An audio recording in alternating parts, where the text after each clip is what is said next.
جبنا لك يا عزيزي الفواحة الجميلة شكلها البسيط ال H2O طبعا اللي بتيجي بالألوان بتاعتها الأبيض والأسود والبينك.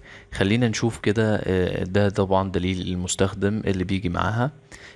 كمان معانا صباع الفلتر اللي قدامك ده طبعا بيكون احتياطي، بيجي معاه واحد تاني موجود جوه الجهاز. الجهاز اللي معانا زي ما انت شايف كده جودة محترمة جدا، بلاستيك خامة قوية جدا، ومعانا زرار باور، وكمان مكان الشحن اللي ممكن تشحن منه الجهاز. طبعا هو ببطارية. كمان ده معانا الكابل اليو اس بي، وهنجرب نشغلها دلوقتي مع بعض. كمان تقدر انك تشغل لها الاضاءة بتاعتها الليد، تقدر تحطها معاك في العربية، تقدر تحطها في اوضة نومك، المهم هترطب عليك. مطلوبها دلوقتي من ملهم.